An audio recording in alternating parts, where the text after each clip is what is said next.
خب درود هموطنای عزیز، برادرو، دوستو،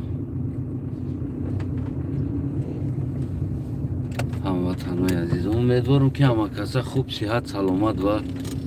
سربلند هم باشین. افتابو کم کم غمیتایی هم آخران روزهای افتاب است. گویم بعد از دیگر با چند ماه دیگر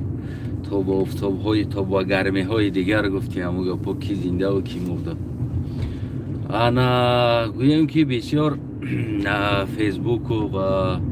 دیگر سایت ها در حالت کفیدن قرار داره. بگیم هم اشتباه نمیکنیم. به هر حال شرم نداشته ایزون نکشیده امام علی بازم همو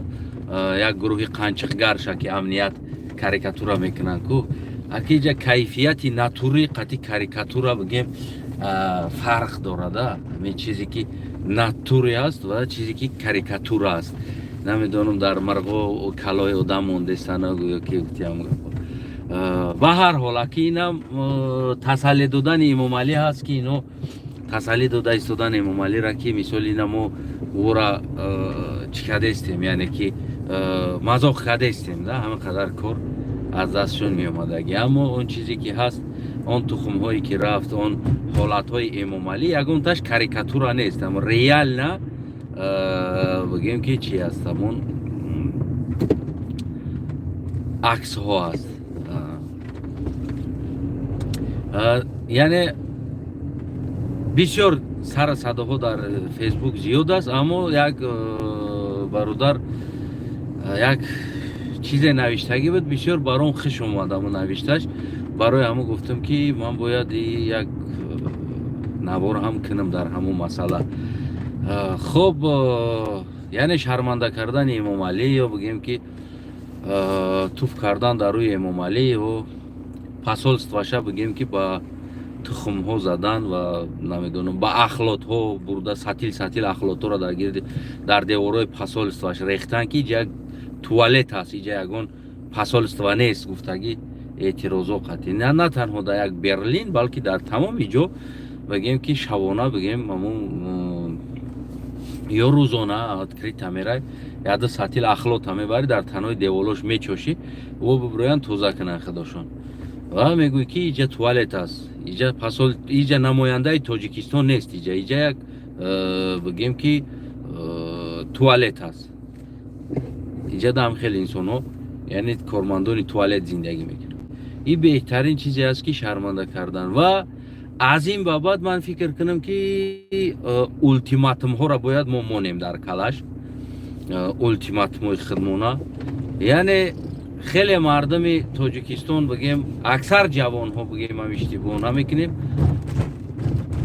این همجا ریمونتش کی بود میشه واجب. اکثر تاجیکستان بیدار شد بگیم جوان هاش ما اشتباه نمیکنیم و سر بلند اگر این کلمه را بگیم هم اشتباه نمیکنیم. یعنی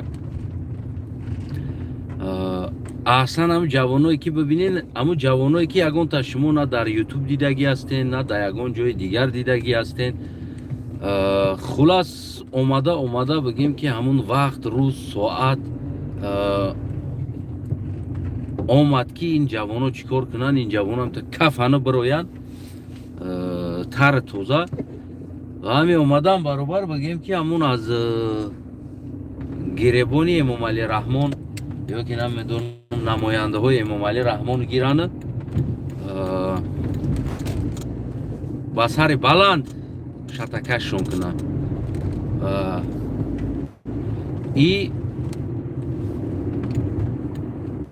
این نشانه یعنی اون چیزی هست که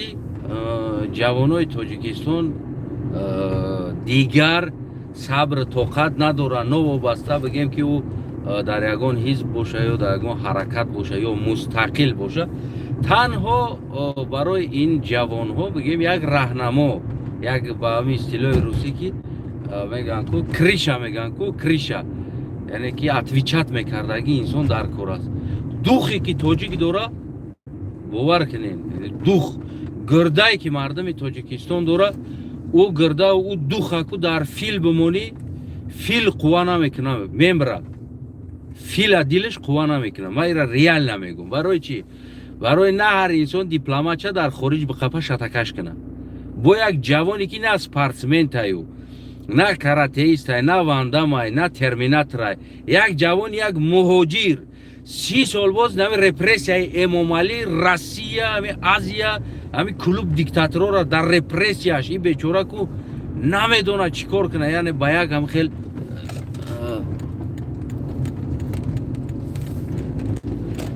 هم خیلی بگیم حالتی کلان شدگی است که این حالت بسیار یک حالتی وزمینده کلان شدگی است. همین رپرسیا، داولینی، بگیم کشتن، سرکردن، قتل کردن، این همی قدر برای ایورا یک انسان یک دوخ دادگی نیست، یک غیرت دادگی نیست. بگیم که ولی بعضی میگن که اینا چیچنو با غیرت نه، با خدا توجیک ده با غیرت نیست. این قدری که توجیک کشتن، این قدری که مردم تاجیکستانی ما را ظلم کردن کو اگر این کارا کو در لبوی میلاد که اون میلاد کو نابود میشید، ولی نابود میشید. نه اینکه بگیم که خیلی اون میلاد بگیم نه اینکه خیلی رنگ تاجیکا وری خیلی لب میزدن. ما دیستیویتی نه یک مولد لب زدیم دیگه واریان نبود. روسیه برویم روسیه میکشمون، قزاقستان برویم قزاقستان میکشمون، قرغیزستان برویم قرغیزستان میکشمون، ازبکستان برویم ازبکستان دیپارتاسیون میکنم میکشم، تاجیکستان تاجیکو میکشمون، خدمون یعنی که نمی رپرسیا دا موندیم دمو رهگم زده بودیم. این ولیایی که در دستی همون مردم چچن دودگی است روسیه در داخل مسکو ورو سبزه بکشته ترمان همیشه کو اگر این ولیا در تاجیک میبود کو ولی باور کنید شما تصور کردن نمیتونید در مردم تاجیکستانی ولی همه بود کریش همه داشت. امروز با تمامی بگیم که این همه کمترین حالتی که همه حرکت های سیاسی باور کنید بسیار کم است حالتی اینا، یعنی که حالتی بگیم کریشه شونده یعنی دوخ دادن مردم کمترین حالت یک چند مولت در زیلا و در یوتیوب گپ زدن برای مردم که مردم شما مرغ نیستین، ای مردم شما اونجوک نیستین، شما توجیکین، شما غرور دارین، ننگ دارین، ناموس دارین، یک مهلت گپ زدن ببینه که دیپلمات در خارج خپیده کاستوماش در تنش تیکه تیکه کردگیان ایرا میکردگی ایرا تاجیکستانی میکنه، ایرا تاجیک میکنه، ایرا دوخی تاجیکی میکنه. برای همو اگر میگم که این مردم مودا کم تر کریش هم میبود یا حکومت سالم میبود در پشت یا میستاد میگم که اون شو ورا لوبای جدا کو حکومت قطعی تای کو این باور کنین توجی که مو یو اف سی را کو رنگ KFC میکردن میخوردن در بالوش کچوپ ریخته کو سس ریخته گفتم گپو چسنوکوی سس سیرنی سس قطعی کو یو اف سی را KFC میکردن میخوردن جوانو پروستا کو ایرا در داخل سپورت هم کوی جوانای ما را چیکار کردن رپرسیا جقیدن بس کردن اینا می تو باید پیشوا بگوی جناب بگوی باید اینم خیلی غلام کردن ده همه سپورت هم غلام کردن. دوستای عزیزم چی گفتنی هستیم امروز ما میبینیم که جوانو بیدار شدن، امروز ما میبینیم که جوانو توانایی دیگر بگیم همون یعنی تحمل دیگر خیلی صبر شکرانه و ما تو نیستیم فلسفی ملاش آشکار کنیم، ما تو نیستیم بگیم فلسفی دیپوتاتاش آشکار کنیم، ما تو نیستیم فلسفی پرزیدنتاشون یعنی که ایورا فلسفی بدنشون ما بکشویم بتیم. امروز بدخم هم زدنشون تای شتش هم دختنشون انا بگیم همه همی کارا کردن. بعد از این دیگری مردم تاجیک و جوانای تاجیکستانی ما فهمیدن تمام یه اونا شو برای گفتن هیچی گم نبوده است کو یو قگه نبوده است کو پیشوا و اساسگزار رقص بازی و در پیشی ای پروستا کو دوخی مردم ها بینم تاری کو علاوه چشمی مردم ها گرفته بده علاوه چشمی مردم ها گرفته بده زورای پیشواش دا گب نیست تمام کاروچی از این بابت کو در لبوی پاورات یورا میزنن لبوی تاش باید ما چیکار کنیم ما اولتیماتوم مونیم واقعا هم نه تنها اگر که 3 روز مهلت میتیم سر ندادن میریم پاسولستوشون کو یا ما چیه میرم یک همون اخلاطا را توزه میکنن کو اونم خیلی کارخونه ده کار ده میدرم و فرانسیا ده کردن کو нефта гирифтан бурдан дар танаи деволи ҳамун здани парлумон чун шапидан ку унам тари як корхона да мерай кор да медрой як унам тари ахлоткашака мегири пур мекунӣ ахлотаку мебаремаш пур мекунем мебарем дар посольствашам шлангча рост мекунем ку заводитш мекунем моторшам пуф мекуна уна шоу бара полни дуруни посольстваш ахлот мешавад бушван я бор гӯш намекунам бо мекунемшон гӯш намекунам бо мекунемшон ин чизе аст ки ира дига ҷавоно дар амрико ҳам мекунанд ира ҳар давлате ки даво аз демократия дора давлати демократия аст дар ӯ ҷалӯбои кор кардан иҷозат аст беғарзи ҳамун киштан дига ҳамаш иҷозат аст вақте ки тира репрессия меёра дар болот зур меёра ту бояд ҷавоб додан да ҳақ дорӣ барои 1 сент хистани нефт франсияро бибинед нефта гирифтан дар кӯчаҳо рехтан яъне мо чӣ кор мекунем аз ин бабад бояд мо ултиматуми худмонро монем дар ҳукумат бояд зиндониёро озод куна сиёсиёро озод куна журналистҳоро бояд чӣ кор куна озод куна бигем агар ки озод накард мо чӣ кор мекунем мо ҳамун шарманда карданаш мегирем дар любой ҷо мебаремш намедонам дар болои сарошон гӯҳ мерезем дар кӯчаҳо мепоем местем дар салафано гӯҳ гирифта биромадан ҳамун коргарои ҳамун посольстваш дигараш биромадан мерай дар ҳам болои сараш халтаи гӯҳ мезанӣ айтори сараш то нуки поша пури гӯҳ мешава тамом любой ҷода фарқ надора то оне ки эмомалӣ раҳмон журналистҳоро сарната сиёсӣ зиндониёро сарната инсоное ки беҳуда тӯҳмат қатъи шинондагӣ аст сарната мо чӣ кор мекунем мо коромона давом медиҳем яъне эмомалӣ зурӣ аст мо зуришам метонем бикунем задан аст заданшам дидӣ ҳар коре ки ту кардӣ дидӣ эмомалӣ раҳбари ҳизби халқи демократӣ хита эълон кардагӣ демократияро дидӣ чи аст демократия на фаҳмидӣ ки демократия чӣ хеле мешавад ак фаҳмидӣ ки раҳбари ҳизби диктатурии тоҷикистон асти на демократӣ на халқӣ на демократӣ халқира дидӣ чӣ хел аст на политсият кор дора на милитсият кор дора на дигар кор дора ҳамаш бигем фақат накишениш мега шумо ҳақ дорен талаб кунен шумо ҳақ дорен бизанен шумо ҳақ дорен вақте ки шуморо ин кора мекунад яъне демократия озодии ту бояд озодии каси дигарро поймол накуна гуфтагӣ маъно дорад на ин ки шумо озод бошед 10 миллион поймол боша ана ира мегӯянд демократия эмомалӣ раҳмон даъво аз демократия мекунӣ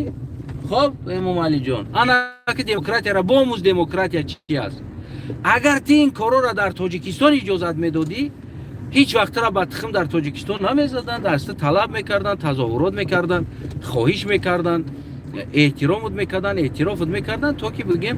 масъалаҳо ҳал шавад вақти ту моро террорист гуфтӣ вақти ту хонаи мардума рафтӣ ба тухм задӣ ту очаи мардумоли бурдестӣ отаи мардума бурдестӣ ин чизе ки аст ки жизнь бумеранга ин чизо ба сартон меояд мо намедонистагӣ корора шумо да мо ёд додестем да мо да ақлмон набудагӣ чизора баъзе чизора шумо да мо ёд додестем намехел кардан дар кор оташа задан дар кор очаша задан дар кор хешта бороша амакиша тағоиша ки умуман о дар зиндагии инсоно касатса намекунанд ӯро чӣ кор кардан дар кор яъне ки бурда аз пушти як одам зиндон кардан дар кор хуб ин чизе ки аст шумо ёд додестем мода ақли мода набудагӣ чиза шумо да мо нишон додестем барои ҳамон аз бародаро намедонам то ки ҷо гуфти ҳамон гапо бародаро як фикр назар кунанд як тасмими хуб бигиранд ултиматума бимонад гап дар инҷа ҳамон раҳбарое ки ҳастанд тасмимгиранда раҳбар аст раҳбар агар тасмимша бигира ултиматумша бимонад агар ки накард вақти соатш қатъи ултиматума накард хуб дигар гуфти ҳамон гапо чӣ кор яъне партизански корро дар аврупо шурӯъ мешавад шарманда кардан яъне киштан ягон чиз нест партизански шарманда кардан салафанои гӯҳора гирифта дар болои сарошон рехтан шаво рафта гуфти ҳамон гапои рӯз рафтан пакет гӯҳора бурдаку дар танои деволи посолиш задан кашол кардан мондан خب این دولت دموکراتی اجازت میده این چیزا. تا آن وقتی که بگیم که ما طلب کردگی ما موندگی التیماتوم را، یعنی ما میموندگی условия را تا که اوجا قبول نکنه، تا او اجرا نکنه، ما دوام دادن میگیریم کارمون. یعنی باید این خیلی التیماتوم ها باشه. در وقت امام علی میدونه که یعنی بقپیم میاره یا نقپیم، یعنی ارزش داره که یا تای و چای مبارز ما بقپیم بریم و اینجا یک دیپلماتی ما در بالای سرش پاکت گه بریزه. همین چیز ارزش داره با ویدیوش کنن در یوتیوب و مونه که پاسال یا دیپلمات کلاش پری گه کاستوم تناش پری گه انتریه ریخ دیپلمات کی در کار از گفتگی باری. این التیماتوم را باید ما چیکار کنیم؟ بمونیم باید. سلامت سربلند باشین. فکر نظرتون بنویسین، подписка поділید، فراموش نکنید. برادر فکری خوب گفت. باید ما التیماتوم مونیم، لبای پاسال فشاکو شرمنده کردن میگیریم. زنده باشین دوستای عزیز.